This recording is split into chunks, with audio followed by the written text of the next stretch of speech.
Hello and welcome back. A few days ago, I used Wikipedia and Chessentials to collect 13 of the clutchest chess endings of all time. 2 days ago, I did part 1, where I went through 6 of those endings, and today I have 7 to get through. So I'll start right now with this game between two relatively unknown players in Bratislava, Slovakia in 1956. White is completely winning. They have an extra queen and pawn and another pawn for a rook and a bishop. And according to Stockfish, the eval is almost +6, even though the material count is only +3 for white. It's white to move, and white plays queen h8 check. Black moves the king. White plays queen to c8 check and picks up another pawn. And the game continues. White trades pawns until eventually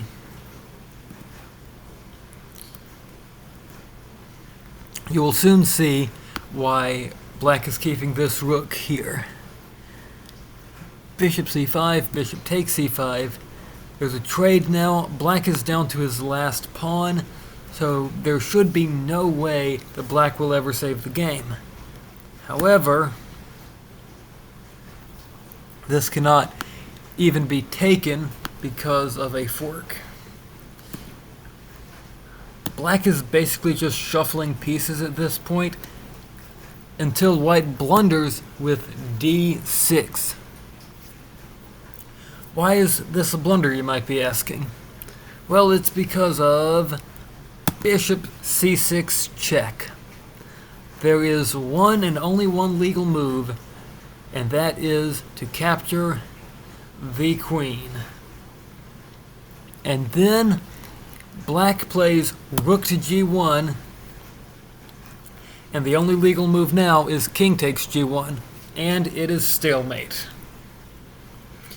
This is one of those games that's in a bit of a gray area between a swindle and the winning player just blundering. Although, having this rook here and keeping the bishop where it can check the king might have been done in an attempt to set up a future stalemate. And if so, then it worked. If not, Black just got lucky. But still, it's pretty clutch to find giving away your last two pieces to get a stalemate in a position where many people would have already resigned. On to game number 2 between two better known players. With white, we have Mark Taimanov, and with black is David Bronstein. In this endgame, white is winning despite having equal material because the white pieces are active and this pawn is pretty far advanced. But white throws the game with what seems pretty natural, which is trading this bishop for a knight, thinking king to b8, and you go to a bishop endgame that white can win pretty easily. You can, for example, play bishop to c2, targeting the pawn, bishop e8 defending, the white king comes in, and you grab the pawn, and this is a runaway pawn that cannot be stopped from promoting. There's no way for black to get this pawn through in time. But what white failed to realize is that after bishop takes b8, black does not have to play king takes b8. And Bronstein clutches up and finds pawn to c5 check, a move most humans would never even consider. But Bronstein finds it, and the game becomes a draw because no matter which way you take, in the game king takes c5 was played, black has bishop takes a4, and now it is an opposite colored bishop endgame. Opposite colored bishop endgames are notorious for tending to be drawn. It's mostly because the bishops can never be traded off, unless it's one king taking the bishop and the other king taking the other bishop. And at this point, the players agree to a draw. So let's move on to game number 3. In this game, Alexander Grischuk has the white pieces against Judith Polgar, and he is completely winning with 2 extra pawns in an endgame. He is checking the black king, which moves to h3.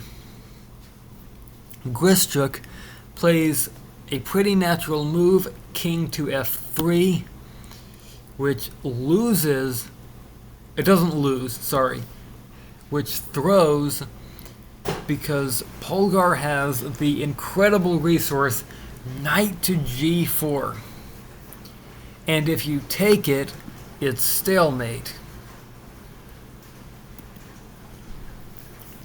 In the game, that didn't happen, but it's a draw no matter what white plays. Grischuk played knight to g3. I mean knight to d3, sorry. Polgar found the only move, knight h2 check, and then went back to g4. Then white tried going knight to e5 again, knight f6 check now, king f3, knight to g4. The position has been repeated, only twice though, not 3 times, so it's not a draw yet. Now white tries knight to c4, but knight h2 check again, king e4, and now knight to f1 is the only move because you're going to get this pawn. And if pawn to f5, you can take this pawn, sacrifice your knight for the other pawn, and draw by insufficient material. But knight to e3 was played instead, and knight takes g3 check happens, and this is a pretty simple draw. This is what happened in the game, and here they agree to a draw because knight to e8 would fork the king and pawn. Wherever the king moved, the knight would take the pawn, and the game would end in a draw because black can't checkmate with just a king and white can't checkmate with just a king and a knight. And if after knight to g4, white had just tried making a run for it and sacrificing the knight, black would draw by taking the knight, and going back to stop the pawns. Or if king e2, you could take this, and the pawn is stopped.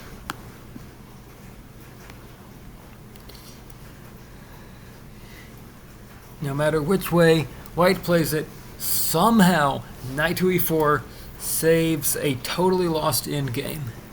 As for what white could have played, turns out white had only one winning move, and it was f5. So it's maybe not as completely winning as I thought. I mean, it is completely winning, but only if you find one move. And one of the world's best grandmasters did not find it. And it was an incredible swindle from Judith Polgar. And with that, we move on to number 4. Here, the Russian grandmaster and former world champion Anatoly Karpov has the white pieces, and he is losing to Istvan Chom. I don't know why Chess.com gives Chom a rating and not anybody else, but it does. Karpov is down a knight and a pawn, and he tries to go for active play with rook to d7. And this threatens to take the knight, and shortly thereafter give checkmate. Black needed to play knight to g5 to save the game. Instead of that, he played knight to f8. and Karpov finds his only winning move with a rook hanging. He sacrifices a knight as well. But here's the thing, you can only take one piece at a time, and whichever one you don't take teams up with the queen to checkmate you. If you take the rook, then it's queen h2 check, and the king will do queen, not the king. The queen will deliver a checkmate on g7. If instead you take the knight, it's basically the same thing. Queen h2, queen g3, and queen g7 is mate. If you don't do either of those things and you play something like rook c8, then it's rook h7, knight takes h7, and queen to g7 mate.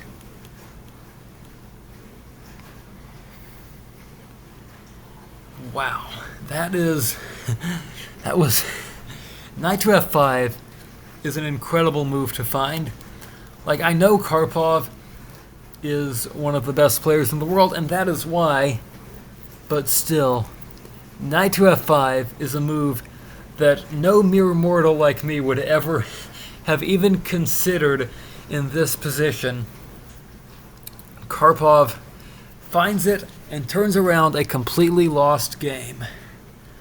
And now on to clutch moment number 5. This one is a bit less remarkable, but it's still pretty cool. It is Mikhail Chigorin and Karl Schlechter. And Schlechter plays queen to c7. Chigorin thinks that was a blunder because now you can trade queens. But it turns out the real blunder was queen to b6 check, because black does not have to take this, which would result in a clearly winning king and pawn endgame for white, or go here, which would allow white to trade the queens and get a completely winning king and pawn endgame. Black has a third option. I suppose there would also be this, which would allow a trade of queens, and white would be in a completely winning king and pawn endgame, but there is a fourth option for white. King a8. And if you take the queen, black is stalemated. And if you don't take the queen, well, first of all, if you go king to b4, you lose your queen, and you're not stalemated, so you're just losing. If king a6, there is queen to c8 check.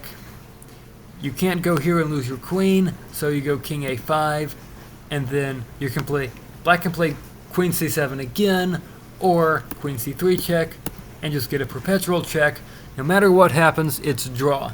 Making this more remarkable is that Schlechter was very low on time when he found this trap.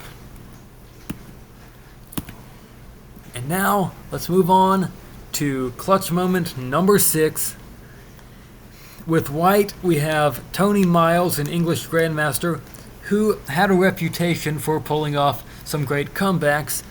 And with black, we have Nigel Short, who was one of the best players in the world for much of the 1990s. And he is completely winning this game with his 3 passed pawns. And Miles sacrifices another pawn with b6 in a desperate attempt to snatch victory from the jaws of defeat. Short takes it with a takes b6. White plays queen to a4, probably looking for something on the back rank, and maybe something to do with taking the bishop. And also, if bishop takes e3, queen a1 check. And now, if everybody plays the right moves, the position is somehow equal. Even though black still has 3 extra pawns. But that didn't happen. Black played rook f8, which is one of the best moves.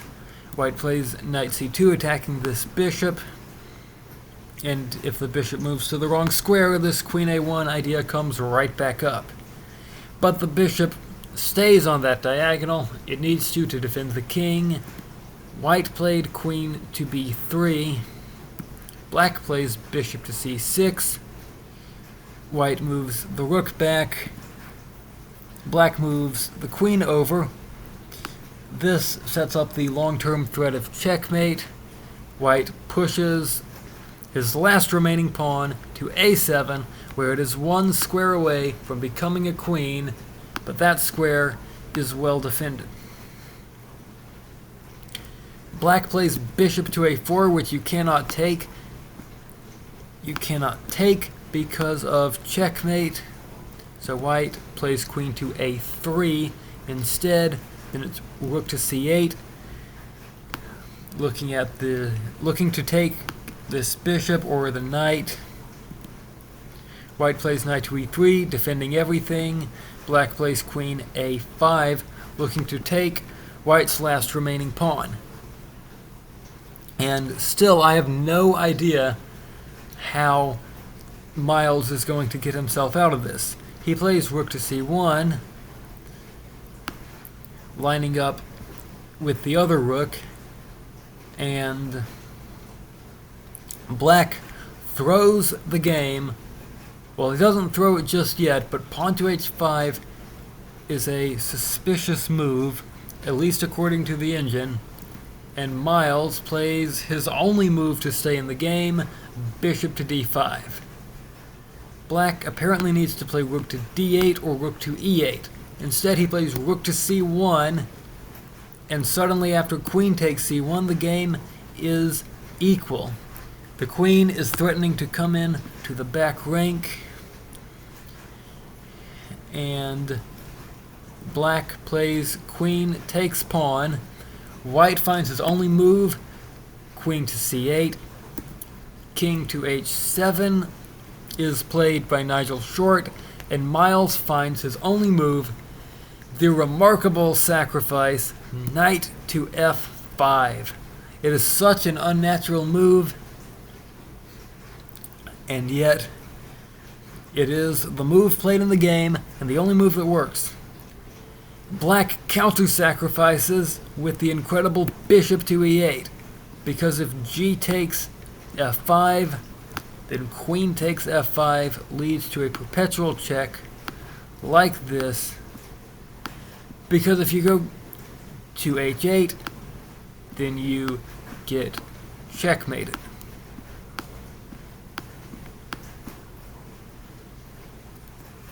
So after bishop to e8, white plays knight takes g7, another only move.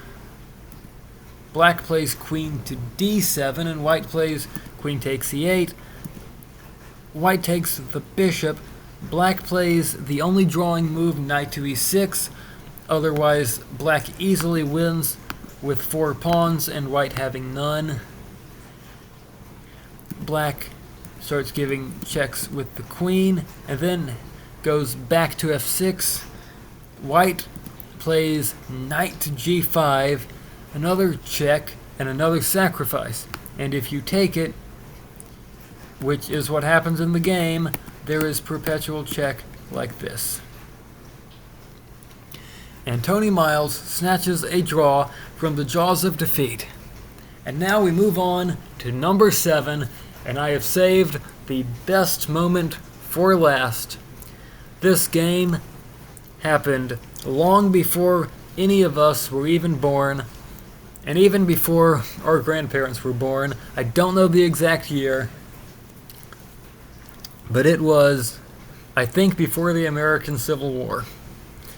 Sometime in the not the 18th century. I tried to say the 1800s and the 19th century at the same time, and I said the 18th century. But either way, it's two of the best players of their time, Pierre de Saint-Amant with white and Howard Staunton with black. Material is almost equal for now. In fact, Saint-Amant is up an extra pawn.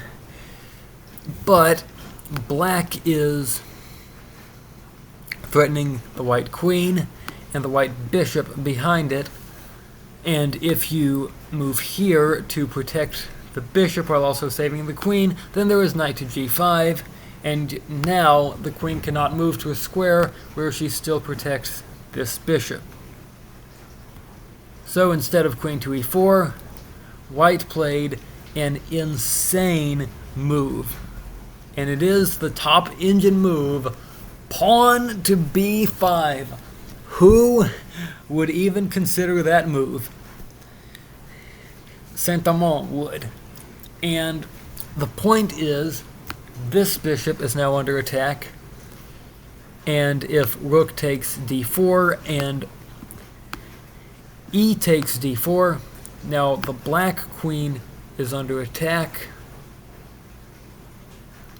and there is a threat of checkmate on the back rank.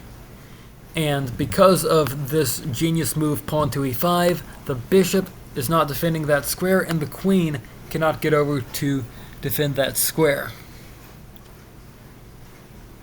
And rook takes d4 is still winning.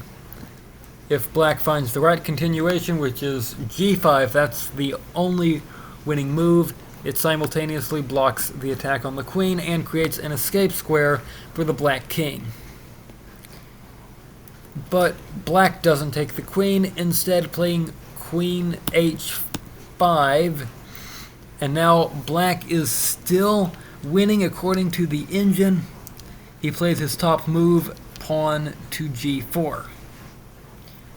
Black is still winning after queen h4, queen takes a4, and rook takes d3, despite white's extra pawn, because look at how much more active the black pieces are than the white pieces, and look at how open this white king is. So after g4, now Staunton plays rook takes d4, but this is too late, because after e takes d4, white is attacking the queen and also threatening a back rank checkmate. f6 was played in the game, and after g takes h5, Staunton resigned, and Saint-Amant won in incredible fashion.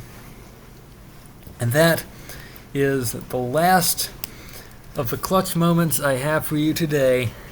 Thank you for watching.